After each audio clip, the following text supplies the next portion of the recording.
I pray nga po na bigyan niyo nga po ng lakas lahat ng tatayo sa harapan, Lord God. And I pray nga po na alisin mo nga po lahat ng distraction, Lord God. Continue to open our hearts and mind nga po, Lord God, to study your word nga po, Lord God. In this mighty name I pray. Amen. Take some time po and show some love. Say hi, hello to everyone.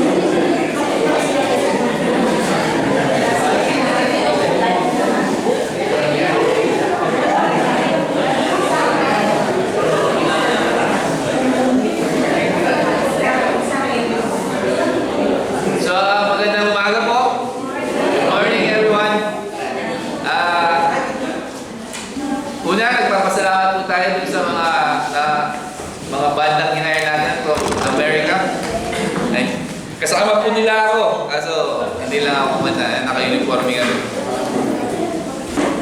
So, thank you, youth.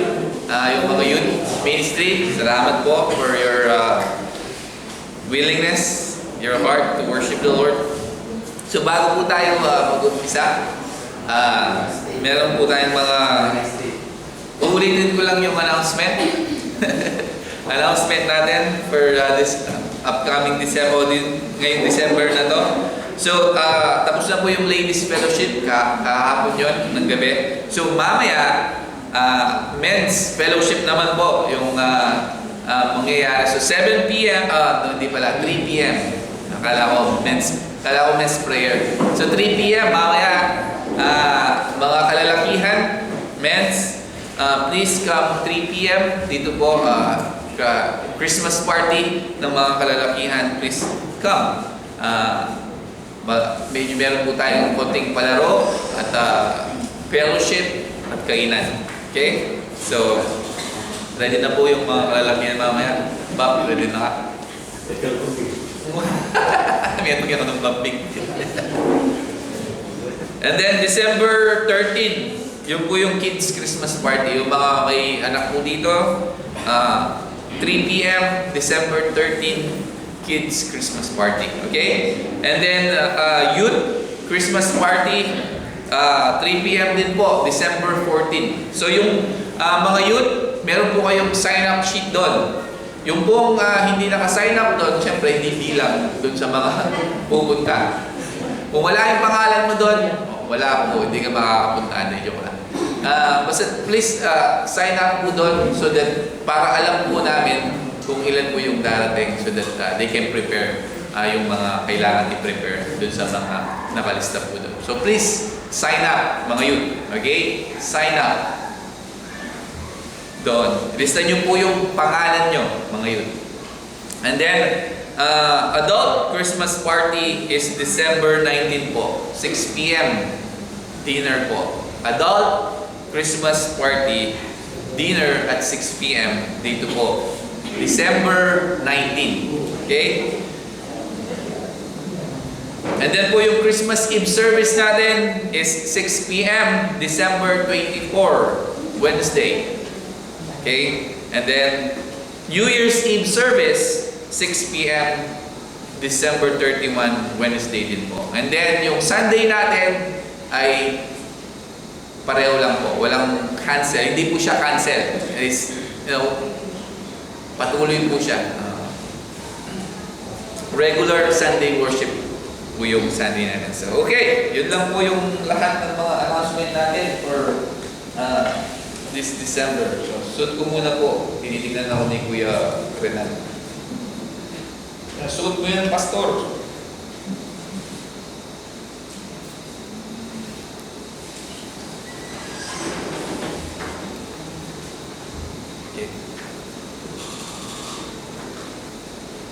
Hello. Hello. So, again, if you have your Bible, please turn to Ephesians chapter 4, verse 1 to 6 po tayo ngayong umagang ito.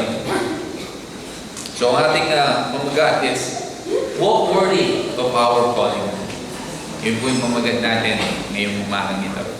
So let's pray. Panginoon, salamat po sa umagang ito na binigay nyo at pinagkaloob nyo sa amin. Panginoon, salamat sa iyong pagmamahal, sa iyong grace and mercy, Panginoon. Patuloy na ikaw, Panginoon, yung maghari sa buhay namin.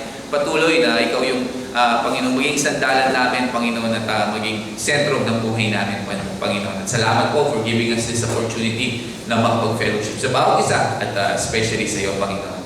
Nawa, buksan mo yung puso namin at tumimo yung bawat salita mo, Panginoon. At Lord, i-bless mo at punuin mo ng yung banal na spirito, yung bawat mga anak mo natatayo. Even Lord, kaming lahat na nandito ngayon, Panginoon. So salamat po for your love and grace. In Jesus' name we pray. Amen. So again, Ephesians chapter 4, verse 1 to 6 po tayo ngayong umagang ito. So, merong mga boses sa buhay natin na hindi natin pwedeng i-ignore. Na dumating sa buhay natin na merong mga tao na merong silang sinabi sa buhay natin na hindi natin ito pwedeng i-ignore sa buhay natin. Hindi dahil yung mga tao na yun ay maingay, di ba, na napakaingay nila. Hindi po ganun. But because of where they are, o kung sino sila at kung nasaan sila nung sinabi na nila yung mga bagay na yun. So katulad ng isang ama na binibigay niya yung final instruction niya bago siya magtrabaho, bago siya mag-abroad, o bago siya lumisan sa mundong ito. O isang sundalo naman na sumusulat ng liham sa kanyang pamilya na nandoon sa gera. Diba? Ang isang missionary, isang pastor na sumusulat ng kanyang liham at nandun siya dun sa mga bansa na hindi tanggap yung salita ng Panginoon. Ito yung mga salita that carry weight. Ito yung mga salita na mayroong urgency at lalim. Diba? At ganito yung sinusulat ni Pablo ngayon sa Ephesians chapter 4. Sumulat siya doon sa prison, doon sa kanyang kulungan, doon sa kanyang painful na condition, na napakahirap na condition niya doon sa kulungan. Malamig na selda, nakatanikala ang kanyang katawan, but yung puso niya on fire para sa Panginoon. Okay? He is not defeated. Hindi siya natalo dito. He is not discouraged. At hindi siya pinatatahimik. But, instead, sumulat siya dito ng may passion. Sabi niya, anong sabi niya? Walk worthy of the calling. Sabi niya dito sa Ephesians chapter 4. Walk worthy of the calling. Sabi niya, not perfectly, hindi perfecto. Hindi not flawlessly. Ibig sabihin, hindi perfect o hindi flawless. Not sinlessly. But, anong gusto sabihin ni Pablo sa atin? Consistently, sabi ni Pablo. Faithfully at intentionally. In a way, na i-honor natin ang ating Panginoong Jesus na nagligtas sa atin. So, ito yung puso, ito yung heart ng passage na to. Ito yung heartbeat natin bilang mga growing Christian sa buhay natin. So, tingnan natin verse by verse kung ano bang ibig sabihin ni Pablo dito that walk worthy of our calling. So, basahin natin in verse 1. Sabi niya, Ako na bilanggo sa Panginoon ay namamanhik sa inyo na mamuhay kayo ng nararapat sa tawag na itinawag sa inyo, sabi ni Pablo.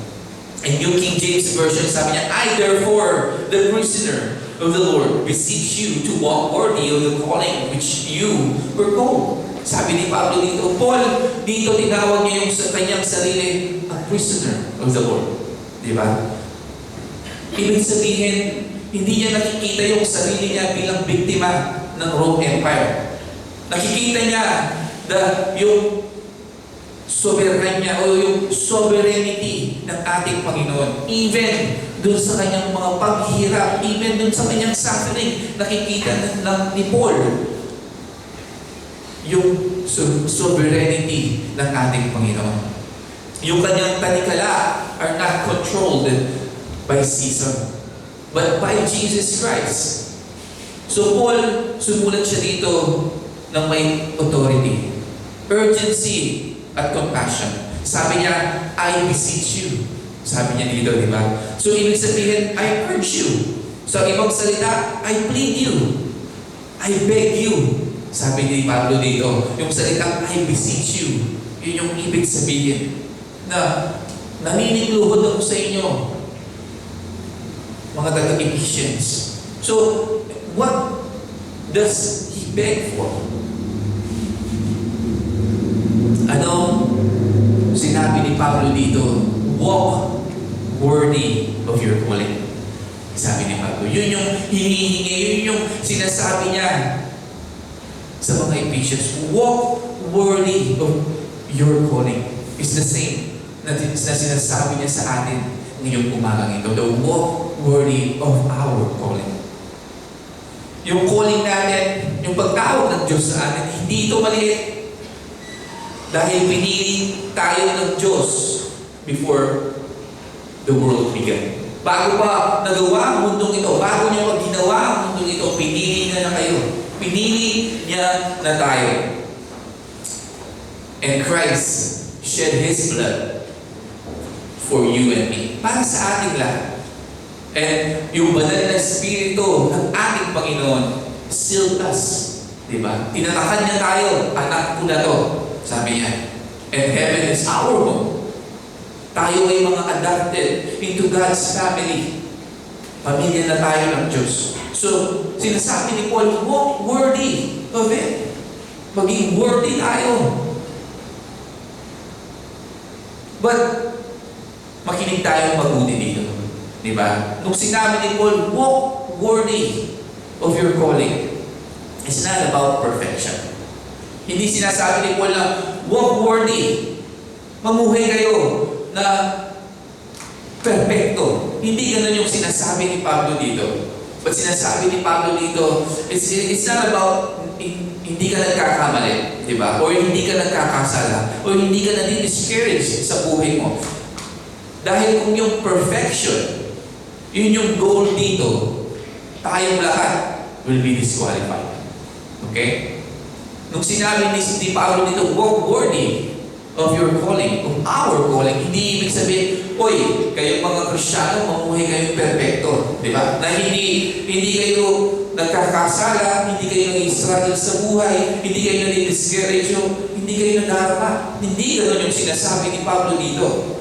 Like I said, if perfection is the goal, tayong lahat na nandito are disqualified. Okay? So, walking worthy, ano ba yung ibig sabihin ni Pablo dito? Tingnan natin, isa-isahin natin. Una, consistency. Yung sinasabi ni Pablo dito. So, we keep walking. Patuloy tayong nabubuhay, naglalakad, even after nagkamali tayo. After we stumble, di ba? After we fail, we keep walking. We keep babalik tayo sa ating Panginoon even after ng mga failures natin sa buhay. Diba? Nakakayo tayo, nagkamali tayo, nagkasala tayo, but we get up.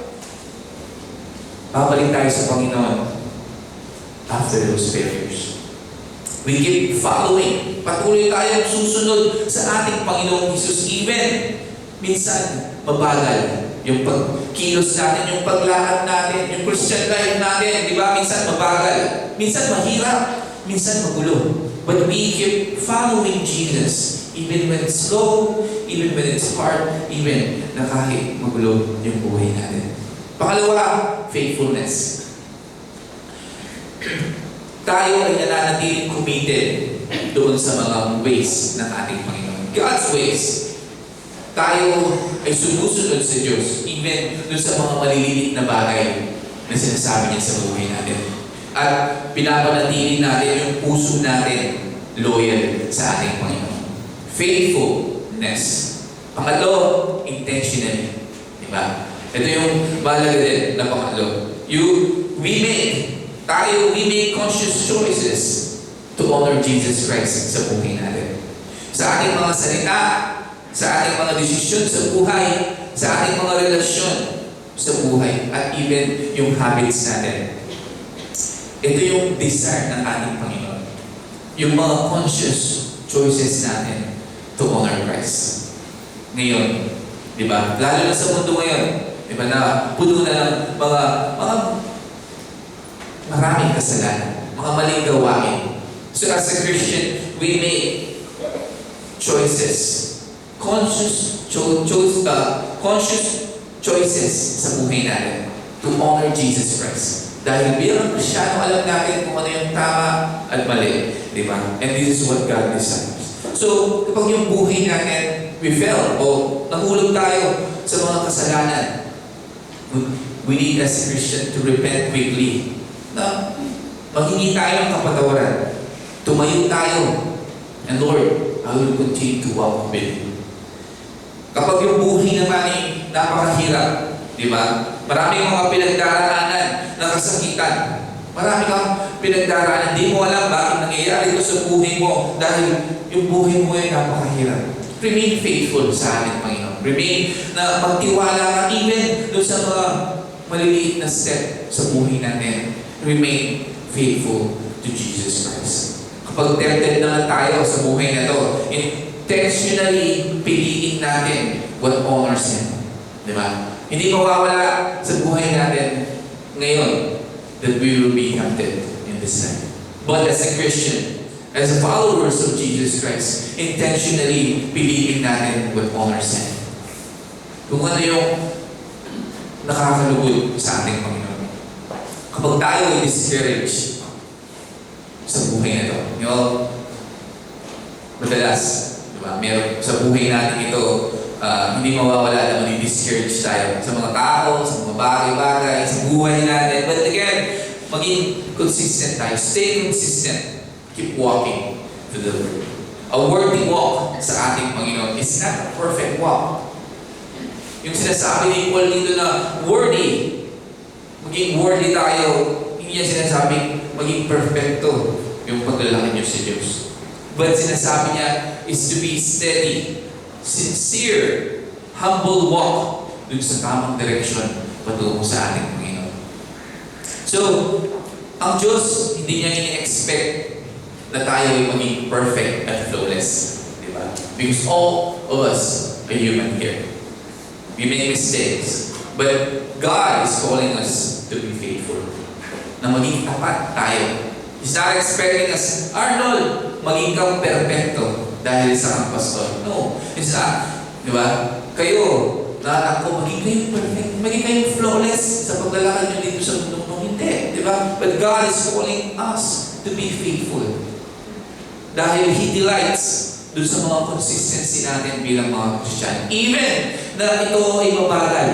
Diba? Minsan, naiinip ka sa tao na yung Christian life niya, mabagal.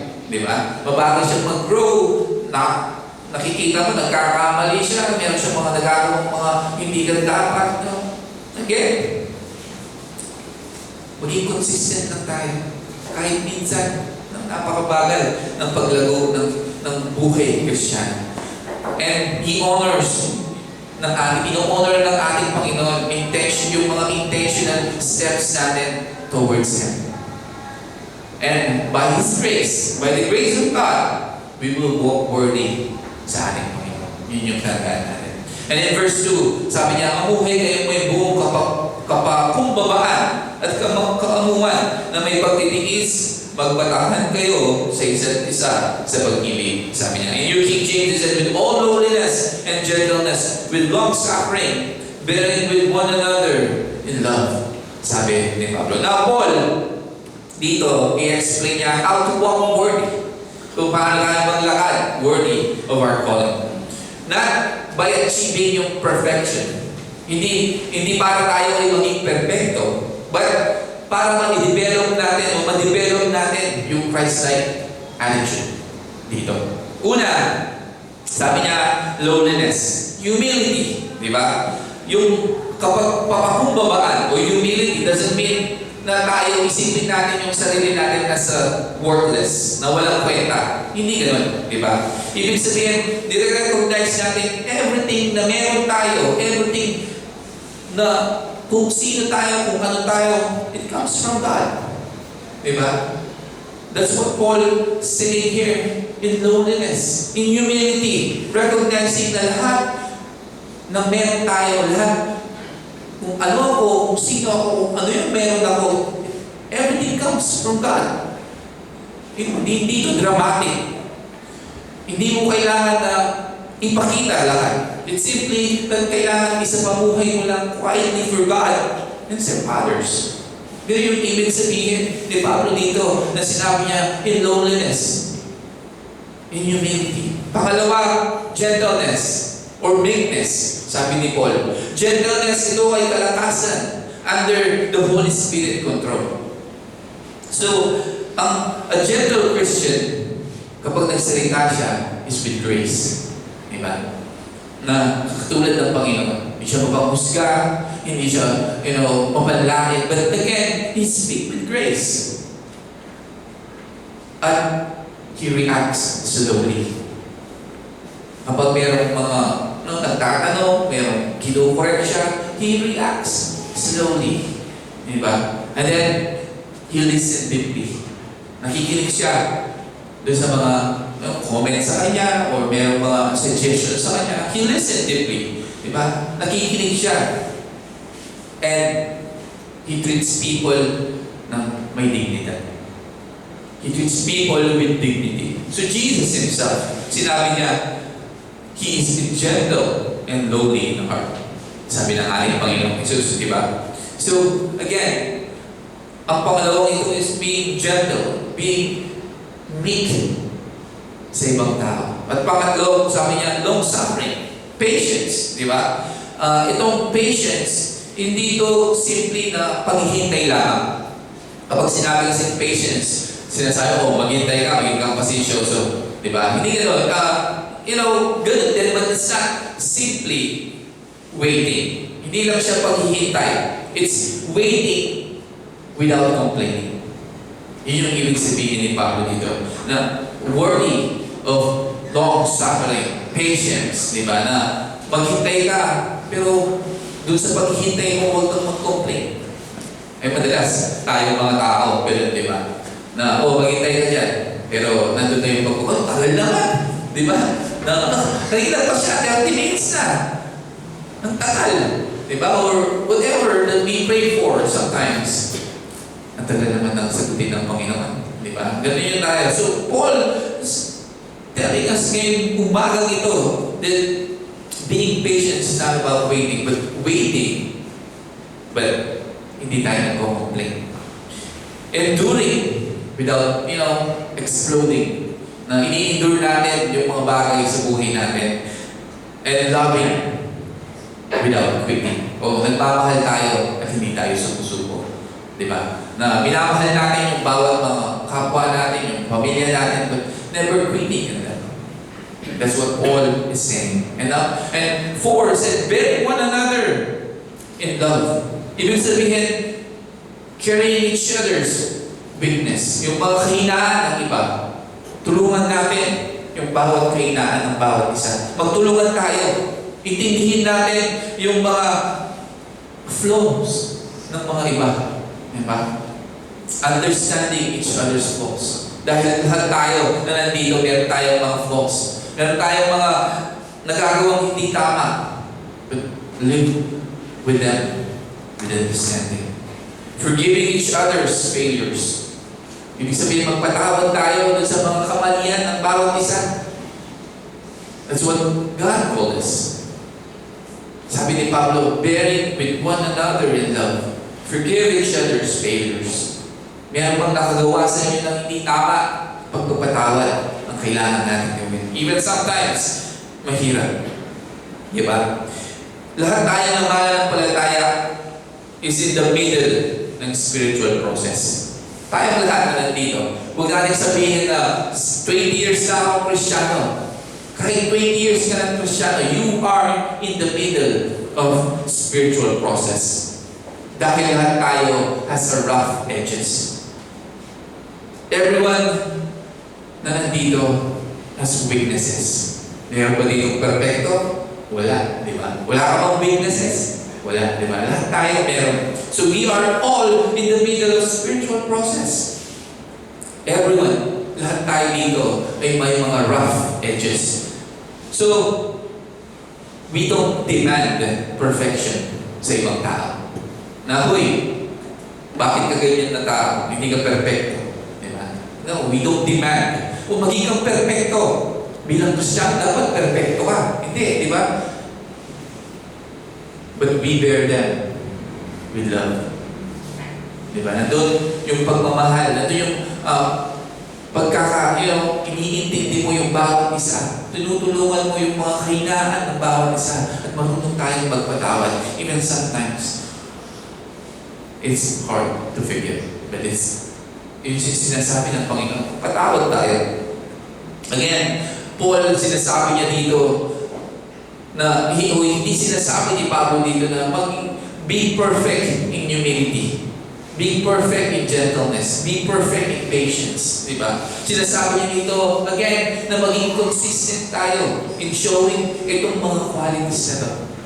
Diba? It's about consistency na ipakita natin itong mga qualities na ito. Na be consistent na maging faithful. I-practice natin itong faithful o itong mga bagay na ito.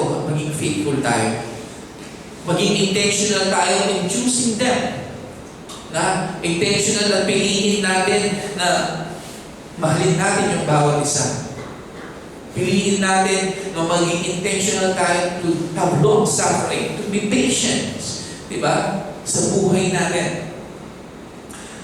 So, kapag tayo ay pagod at stress sa buhay na ito, piliin natin na maging gentle. Kapag yung ibang tao disappoints you or disappoint us sa buhay na ito, piliin natin na maging mapagpasensya. Diba? O choose patience instead of being angry. Kapag yung mga believers, mga kapatid natin sa pananampalataya fails, nagkamali sila, nakagawa sila ng hindi tama, piliin natin magmahal at huwag silang musgahan. Choose love, not judgment. Na, huy, sabihin mo, nagkamali na nga yung tao, sabihin mo, napakasama ang tao, Kristiyano ka pa naman. Diba? No. But choose love and not judgment. Kapag naiinis ka sa isang tao dahil paulit-ulit na lang yung ginagawa niya, choose humility instead of pride. Hindi ko na, paulit-ulit na lang yung ginagawa niya, hindi ko na siya nakakausapin. Di ba? Ganun yung ibang mga tao na pipiliin na lang yung pride instead na mapagkumbaba na. Kausapin ko siya, bigyan ko siya ng mga advices, but said, some people choose pride. Behan na siya. Huwag mo siya kausapin. Bituloy na lang yung ginagawa niya. Di ba? So again, when you annoy, choose love. Choose humility instead of pride. Kapag offended tayo, minsan sa buhay natin, dumating we are offended. But again, sabi ni Pablo, bear with others as Christ bear with you. Di ba? None of this requires perfection. Itong mga lahat ng sinabi ko dito, hindi ito nagre-require ng perfection. They require, ano yung nire-require dito ng mga ito? They require intentional daily choices. Diba? Bilang mga Kristiyano, ito yung kailangan. Hindi kailangan na maging perfecto ka. But again, nire-require niya as a Christian tayo bilang mga mananampalataya is intentional daily choices. Piliin natin kung ano yung maganda at mabuti. Piliin natin what honors Jesus Christ sa buhay natin. So, hindi man tayo yung pinaka mapagpasensyang tao dito sa mundong ito. O, sa saging. Hindi man tayo yung pinaka-gentle na tao dito sa saging. Siguro, meron sa atin nag-i-struggle dun sa pride natin dito sa buhay natin. But the Holy Spirit, ang banal na Espiritu is shaping us day by day. Every step na ginagawa natin, nakikita ng Diyos. Every effort, every intentional na pinipili mo to honor Him, God honors it. Tayo ay patuloy na nag-grow sa ating Panginoon. And Christ, Jesus Christ, is forming His character sa buhay natin as we continue to honor and live for Him. And in verse 3, sabi niya, pagsikapan ninyong panatilihin ang pagkakaisa ng Espiritu sa buklod na kapayapaan, and devouring to keep the unity of the Spirit in the bond of peace. Sabi dito ni Pablo.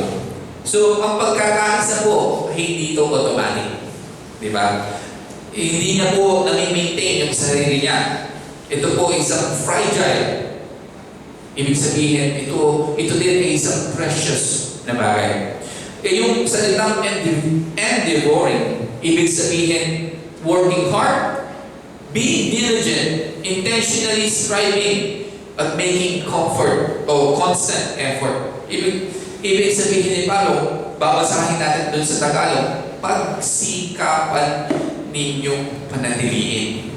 Sabi ni Pablo, di ba? Ang pagkakaisa o unity, hindi po ito nadi-destroy ng mga malalaking kasalanan. Di ba? Ano yung nakakapag-destroy sa pagkakaisa o unity? Yung mga maliliit na attitude ng mga tao. Di ba? Hindi ito nawawasak ng mga malalaking kasalanan. Pero yung pagkakaisa, madaling mawasak dun sa mga attitude ng tao. Kahit maliit na attitude lang ng isang tao. Ano yung attitude na yan na nakakapagwasak ng isang pagkakaisa ng isang church? Una, ang pinakauna is pride. Diba? Pride. Na sinasabi ng isa, magaling ako. Yung isa sinasabi, mas magaling ako. And then may cause division and collapse. Yung pagkakaisa, the unity. Diba? Ano pa? Chismis. Diba? Uy, si pastor. Diba? Ganito. Ako ka. Dito pa ako. Kami yan, diba? Collapse. Yung unity, yung pagkakaisa. Bitterness. Diba? Yung napaka-bitter ng mga iba na, ayan, sila. Hindi naman sila magaling. Yung gano'n, diba? Bitterness. Collapse. Unity. Nakakapagwasak ng pagkakaisa. Jealousy. Yung selos-selosan sa isang church. Na, bakit siya? Bakit gano'n? Bakit siya? Diba? Na, bakit siya pinapamura lagi ng pastor? O yun siya lagi siya? Diba? That's jealousy. At nakakapagwasak ng pagkakaisa ng church. Offense. Diba? Yung mga minsan o madalas sa church. Misunderstandings. Ito yung hindi pagkakaintindihan ng bawat mananampalataya sa loob ng church. At katigasan ng ulo.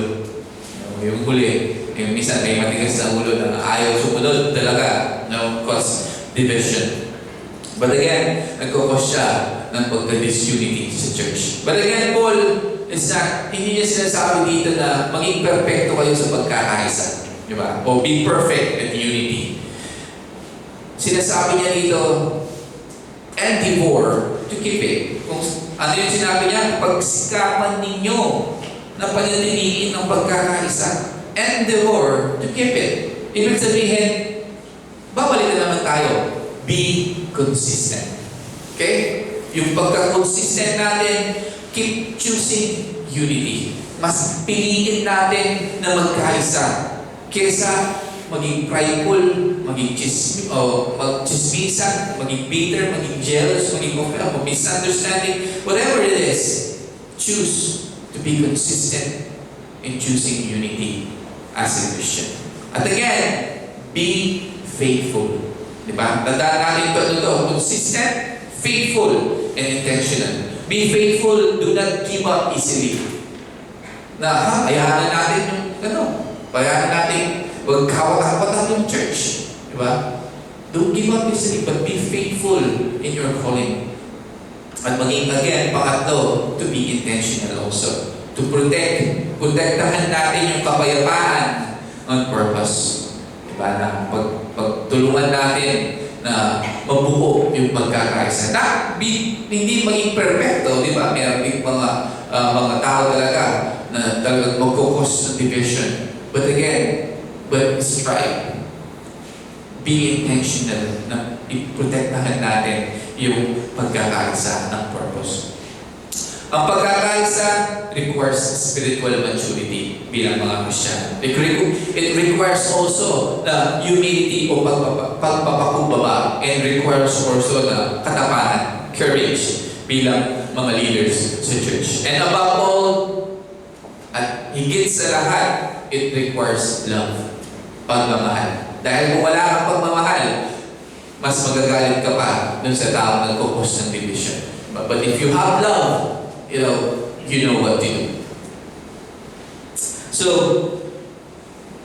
tigilan natin yung pagchichismis. Piliin natin yung kapayapaan. Forgive offense quickly. O patawarin natin yung mga nakakagawa ng kamalian. Piliin natin yung pagkakaisa. Apologize, even minsan it's uncomfortable. Diba? Napakahirap minsan kapag prideful ka, napakahirap magsabi ng I'm sorry. Diba? Napakahirap magsabi na patawarin mo ako. But again, choose humility. Piliin natin magpakumbaba bilang mga Kristiyano. At makinig tayo bago tayo mag-react. Diba? Maraming mga tao na magre-react na sila bago pa nila pakinggan yung ibang side. O ikakat nila yung line na pagsasalita ng ibang tao just to point yung view niya. Diba? Again, as a Christian, listen before reacting. Choose gentleness sa buhay natin. I-value natin yung relationship more than being right. Piliin natin na magmahal. Minsan kasi, mas pinipili natin maging tama tayo kaysa i-value natin yung relationship ng kaibigan natin. Di ba na, hindi, nakagawa siya ng mali. Tama ako, pabayaan ko siya. Di ba? But here, the Bible telling us, value natin yung relationship more than being right as a Christian. Piliin natin na magmahal kaysa maging prideful. Ang pagkakaisa, it requires small daily decision sa buhay natin. Ano yun? Consistent ones and not perfect ones. Yun yung kailangan dito ng pagkakaisa. Na maging consistent tayo. Hindi naman perfecto, but as a Christian, consistent in doing those things sa buhay natin. Hindi natin kailangan i-fix everything. Yung mga conflict flawlessly and perfectly. Di ba? It takes time to forgive. It takes time na makapag-reconcile ka sa isang tao. Again, hindi natin kailangan i-fix every conflict perfectly and flawlessly. Hindi natin kailangan i-reconcile every relationship perfectly din. Diba? Again, like I said, it takes time, it takes the wound to heal. But, pwede tayo as a Christian to be a peacemaker by taking consistent, faithful, intentional step towards dun sa pagkakaisa. And God will work through your efforts, through our efforts, more than you know. So again, yung lesson dito is to be consistent, to be faithful, and to be intentional always. And in verse 4 to 6, as we finish, sabi dito ni Pablo, mayroong isang katawan at isang espiritu kung papaano tinawag din kayo sa isang pag-asa ng inyong pagkatawag. Mayroong isang Panginoon, isang pananampalataya, isang bautismo. Mayroong isang Diyos at Ama ang lahat na nakakahigit sa lahat. Siya ay nasa lahat at nasa inyong lahat, sabi ni Pablo. In New King James Version, he said, there is one body and one spirit, just as you were called in one hope of your calling. One Lord, one faith, one baptism, one God and Father of all, who is above all and through all and in you all. Sabi dito ni Pablo. So Paul now, this is the 7 unshakable foundation ng isang Kristiyano pagkakaisa. Ano yung mga yan? Isa-isahin natin. One body. Sabi niya, we are one family. Isa lang tayong pamilya. Pero different parts. Iba't ibang parts. Iba't iba yung mga gift natin bilang mga Kristiyano. Hindi lang tayo iisa yung gift. Diba? Hindi lang yung gift mo, hindi lahat tayo dito. Meron tayong gift of teaching. Diba? So, different parts. Iba't ibang gift. At iisa yung purpose natin. Ano yun? To honor Him. To honor Jesus Christ. One Spirit. The same Holy Spirit lives inside every believer. Diba? Yun yung sinasabi niya, one Spirit. The Holy Spirit is all living in us. That's why Paul sinasabi dito, one Spirit. The Holy Spirit is living sa ating lahat na nandito. And one hope, pangatlo, the same eternal destiny na naghihintay sa ating lahat. Yun yung hope natin. Meron tayong iisa na pag-asa. The eternal destiny waiting for us. All of us who believe in Jesus Christ. And for one Lord, sabi ni Paul, iisang tagapagligtas, and that's Jesus Christ. At wala nang iba, the center ng ating pananampalataya. Again, one Lord, one Savior, Jesus Christ, the center of our faith. And then, one faith, sabi ni Pablo sa panglima, iisang gospel, salvation by grace through faith. Diba? Again, one faith, one gospel, salvation by grace through faith. At wala nang iba. Not good works, hindi yung mabubuting gawa, but salvation by grace through faith. Okay? And then, pang-anim is one baptism. One spiritual identification. Iisa lang yung spiritual identification natin. With Christ Jesus, yung death and resurrection ng ating Panginoon. Okay? Clear po yun. One baptism. One spiritual identification with Christ, death and resurrection. Okay? Pangpito, one God and one Father. One Father over us, one Christ, our Savior, na naligtas sa atin. One Spirit who live within us. Okay? So, again, ang pagkakaisa is not about perfection. It's about shared identity. Okay? Yung ating identity. Shared purpose, shared faith, and shared destiny. Yun yung pagkakaisa. Hindi natin kailangan mag-agree sa lahat ng bagay. But we agree on these things. Itong pito na to, we agree on these things. Again, as people, iba, being united, ito yung dapat nag-agree tayo lahat. Diba? Those 7 na sinabi ko. So, again, as a Christian, i-treat natin yung bawat isa, bawat believer bilang isang pamilya. I-celebrate natin yung pagkakaiba natin. Yung mga differences natin while pinuprotektahan natin yung pagkakaisa. Diba? Because all of us has differences. Diba? Hindi tayo para-pareho ng mga pagkatao. But again, meron tayong iisang pag-asa, meron tayong iisang Diyos, iisang pananampalataya, iisang baptism, iisang Diyos Ama, at iisang Diyos. Diba? Again, celebrate differences while protecting our unity in Jesus Christ. Stay faithful sa Ebanghelyo ng ating Panginoon. Maging consistent tayo in loving others, sa pagmamahal sa bawat isa. Manatili tayo intentional in building relationship sa bawat isa. Suportahan natin yung bawat isa because we belong sa isang Ama. Again, unity is not uniformity. Okay? Unity, ibig sabihin yung pagkakaisa is harmony. Ibig sabihin maraming boses, pero iisang mensahe. And that's Jesus is our Lord and Savior. Diba? Again, unity is harmony. Many voices, one message. So, we belong. Tayong lahat belong to something eternal. Lahat tayo naniwala sa ating Panginoon bilang Diyos at tagapagligtas. We belong to something eternal. We belong to a body. Sa isang katawan, tayo ay filled by the Holy Spirit.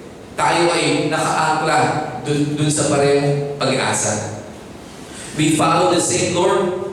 We stand in the same faith in Jesus Christ. Tayo ay nakamarka na by the same baptism. Tayo ay mahal ng Diyos Ama. Hindi tayo nag-iisa. Tayo ay parte ng Diyos. God's forever family. Okay? So, mga kapatid, ang Diyos, ang ating Ama, ating Panginoon Jesus, hindi niya sinasabi sa ating lahat ngayong umagang ito na maging perfecto kayong mga Kristiyano. Hindi niya po sinasabi yun na, uy, kayong Calvary Frontier Church, maging perfecto kayo. Hindi. But God is calling us, you and me, to be consistent. Maging consistent tayo, maging faithful tayo, maging intentional tayo. Walk worthy. Hindi niya sinabing walk flawlessly. Di ba?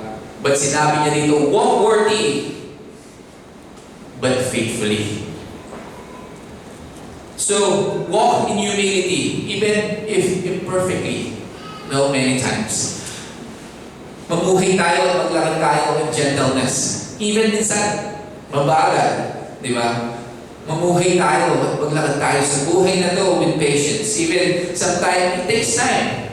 Di ba? And mamuhay tayo at maglakad tayo in love dito sa buhay na to. Even sometimes, it costs us something to love. At magkaisa tayo. Mamuhay tayo na nagkakaisa. Even, minsan, it's challenging. Diba? Napaka-challenging na ipagkaisain mo yung lahat. Mamuhay tayo na nagkakaisa. Again, walk in unity. Kahit na minsan, napaka-challenging ito. Tandaan natin, ang Diyos na tumawag sa atin, He empowers you and me for what He calls us. Kung saan niya tayo tinawag, He empowers us. He works dun sa ating mga kahinaan. He strengthens yung mga effort natin to honor Him. Ginagamit niya yung faithfulness natin. He blesses, binibless niya yung bawat consistency ng paglalakad mo sa buhay when you honor Him. He honors yung mga intentionality natin sa buhay na ito kapag ibinibigay natin sa ating Panginoon. So, mga kapatid, tumayo tayo ngayong umagang ito. Walk worthy. Hindi dahil tayo ay mga perfectong tao, but because we belong to the one who is perfect. And that's Jesus Christ, our Lord and Savior. Let's pray. Panginoon, salamat po sa umagang ito na binigay niyo sa amin. In-encourage niyo sa amin ng mga salita mo, Panginoon. Lord, that you called us to walk, Lord, to walk worthy of our calling. Yes, Lord, you called us. And sabi mo nga, as you called us, you empower us, Panginoon. But Lord, as you said, you're not calling us to perfection, but you're calling us to be consistent in our walk for you. To be, Lord, consistent in loving, to be faithful, to be, Lord, Panginoon, to continue to walk with you faithfully in this life, Panginoon. To be united as one, Lord, walking with you, loving you, Panginoon, and Lord, helping each other in their weaknesses. So salamat po, Panginoon, for reminding us, Panginoon. Again, Panginoon, ikaw yung gumabay sa amin, pumotekta sa amin, bigay kalakasan sa buong maghapon na ito, Lord. As we go in separate ways, may you be with us and continue to guide us. Thank you, Lord, so much. We love you, we praise you. In Jesus' name we pray. Amen. So read your Bible, say your prayers, and love one another. I love you all, guys. Let's stand and worship the Lord.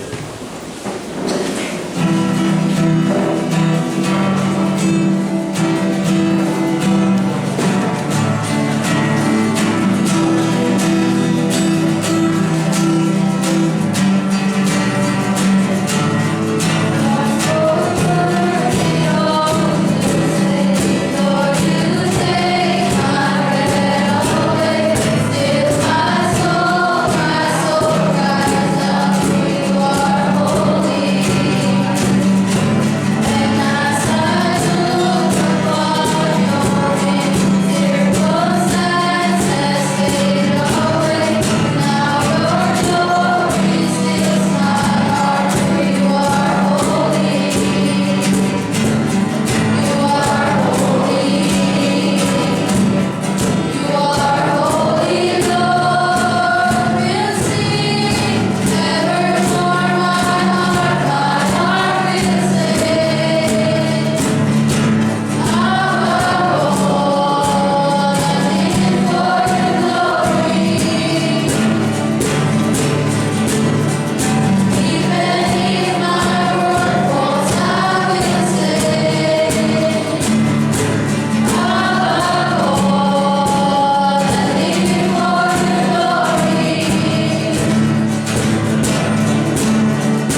Lord God. Maraming salamat nga po sa mga salita niyo, Lord God, na patuloy na gumagabay sa amin, Lord God. I pray nga po na tulungan niyo nga po kami na patuloy na maglakad by faith nga po, Lord God. And I pray nga po na may sa buhay nga po namin lahat na natutunan namin ngayon, Lord God. In Jesus' mighty name I pray.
Paul Gama.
sa